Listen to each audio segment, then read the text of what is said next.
A paz do Senhor, irmãos.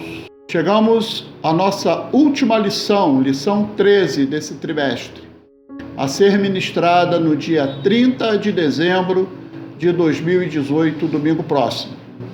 O título da lição é A Importância de Sermos Zelosos e Vigilantes.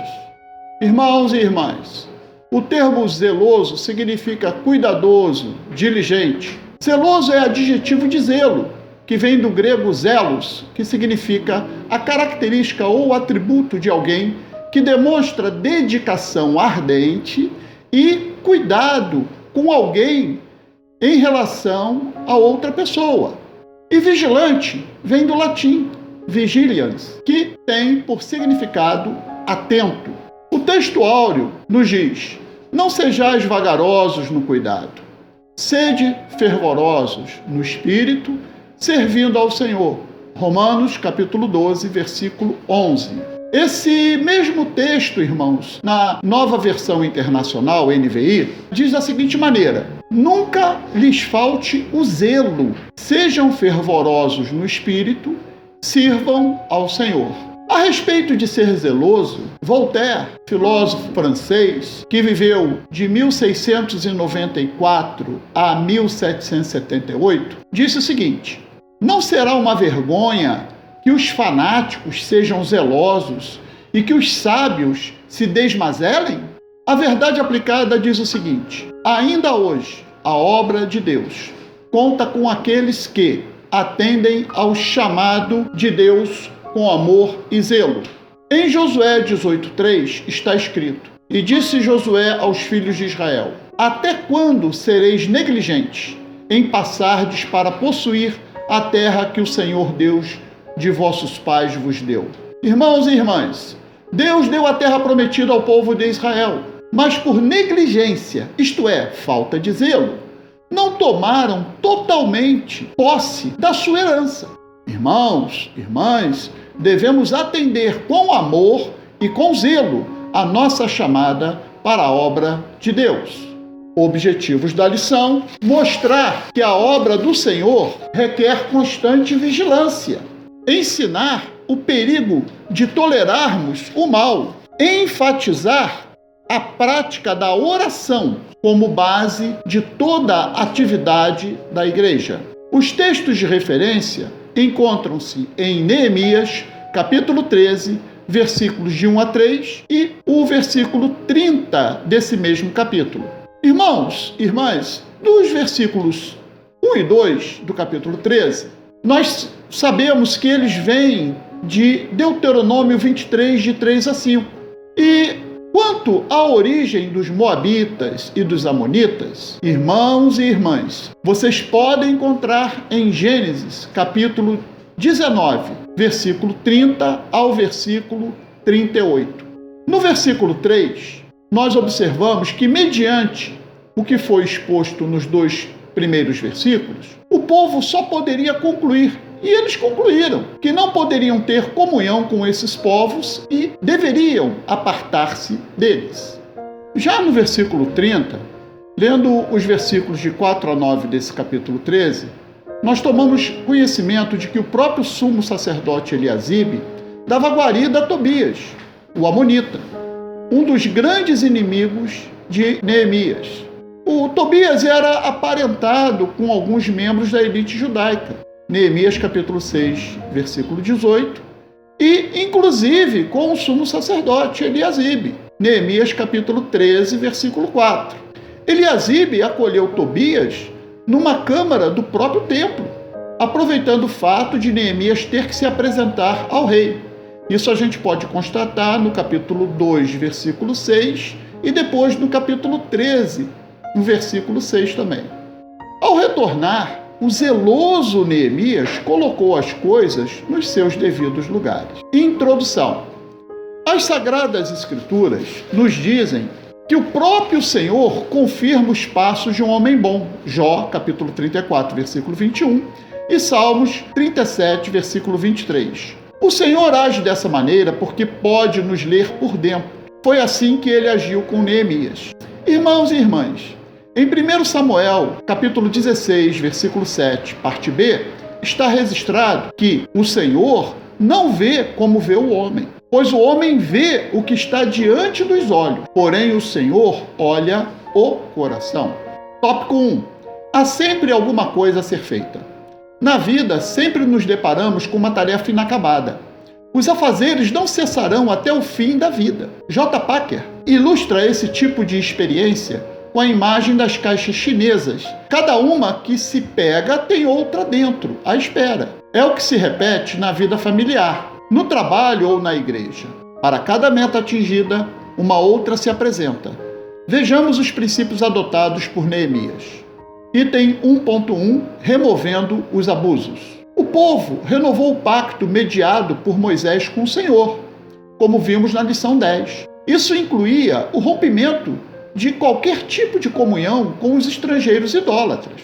Agora, Neemias está zelando pelo cumprimento desse ato, permanecendo atento e vigilante para detectar e corrigir qualquer desvio. Irmãos e irmãs, não vamos nos enganar. As más conversações corrompem os bons costumes. 1 Coríntios, capítulo 15, versículo 33. Além disso, não podemos nos prender a um jugo desigual com os infiéis. Porque que sociedade tem a justiça com a injustiça? E que comunhão tem a luz com as trevas? 2 Coríntios, capítulo 6, versículo 14. Falando uma mesma língua. Neemias contava com 2 homens de confiança. Seu irmão Anani, uma espécie de primeiro-ministro de seu governo, e Ananias, homem fiel e temente a Deus, conforme Neemias capítulo 7, verso 2. Ele foi promovido de chefe da fortaleza da cidade para uma espécie de prefeito de Jerusalém, pois falavam a mesma língua de Neemias, isto é, comungavam dos mesmos ideais. Amós, capítulo 3, versículo 3, nos pergunta: andarão 2 juntos se não estiverem de acordo? Item 1.3, sempre haverá oposição. Tobias, cujo nome quer dizer agradável a Deus ou Deus é bom, era um tipo de agente duplo. Ele se relacionava tanto com Sambalá e Gesem, inimigos externos, Neemias capítulo 2, versículos 10 e capítulo 4, versículo 7, como também se relacionava com judeus influentes, que não gostavam de Neemias, ou seja, inimigos internos, conforme Neemias, capítulo 6, versículos de 10 a 14, e depois dos versículos 17 a 19, e Neemias 13, 4.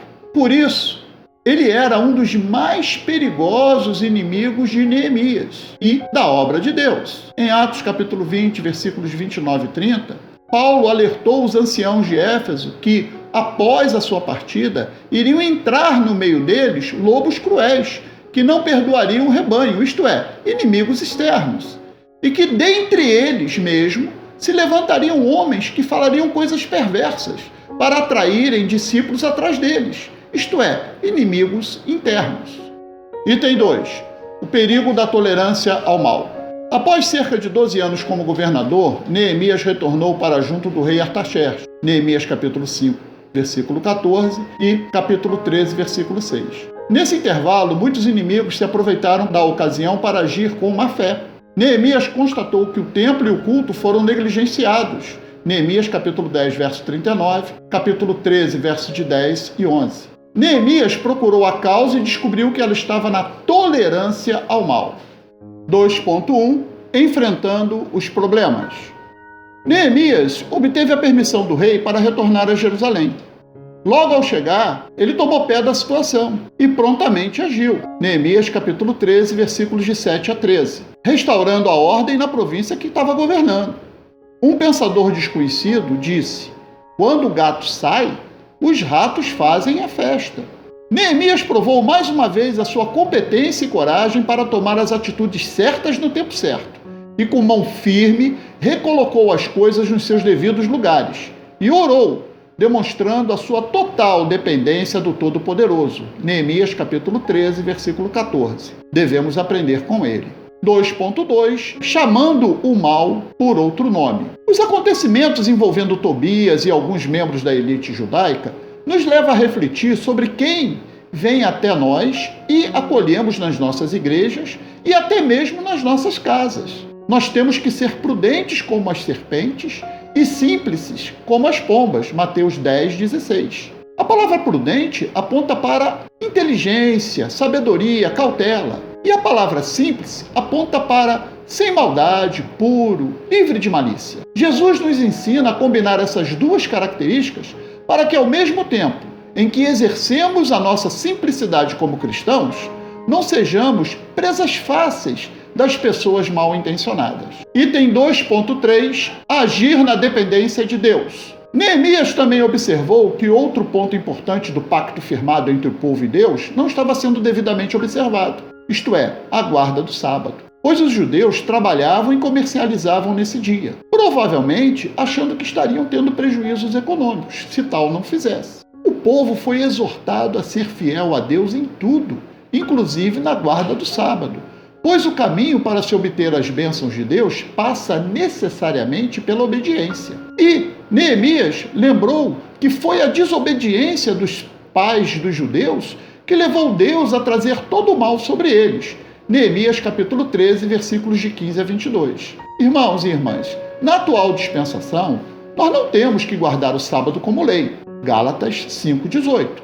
Mas na economia do Novo Testamento, permanece o princípio de se reservar tempo para Deus.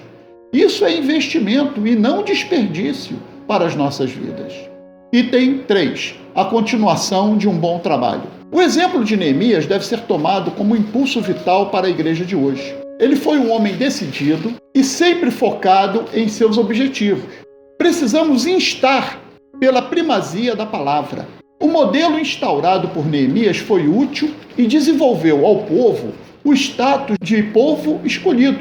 A igreja deve ser instrumento de Deus para dar sequência aos trabalhos efetuados pelos pais da fé.